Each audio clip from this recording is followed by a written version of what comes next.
कोकणातील गावं गार वाऱ्यासोबत लाल मातीच्या कुशीत वाढलेल्या त्या छोट्या छोट्या दुनिया. एक एक घर म्हणजे एक कथा, एक एक रस्ता म्हणजे बालपणाची पायवाट.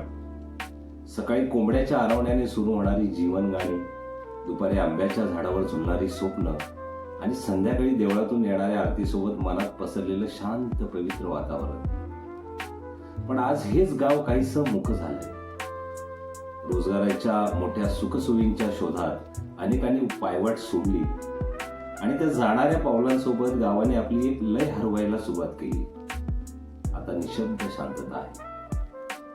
गाव म्हणजे फक्त भौगोलिक जागा नाही, ती आठवणींची कोशागरे आहेत. इथे आजीच्या कहाण्या जन्म घेतात. इथे मुलांच्या टाचा मोकळ्या धावताना आभाळालाही हसवतात. दुपारी हवेशी कुजबुजणारी पानं आणि संध्याकाळी घराघरातून उठणारी धुपाचं वास ही तर आपल्या गावाची ओळख. आणि म्हणूनच हृदय सांगतं की गावं जिवंत राहायला हवी. ती सांस्कृतिक परंपरा, वारसा, नैसर्गिक सौंदर्य आणि त्या अवीट माणुसकीची गोडी हे सगळं पुढच्या पिढ्यांनाही अनुभवायला मिळालं पाहिजे. गावं सोडली तरी मूळ सोडू नयेत. गावासाठी थोडं देणं, थोडं करणं हे आपलं ऋण आहे.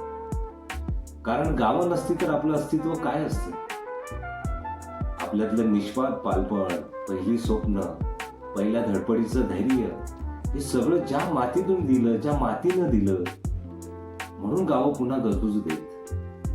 येथील असताना पुन्हा पावलं लागू देत आणि आपली माती, एक एक घर, एक एक स्मृती पुन्हा एकदा जिवंत होऊ दे.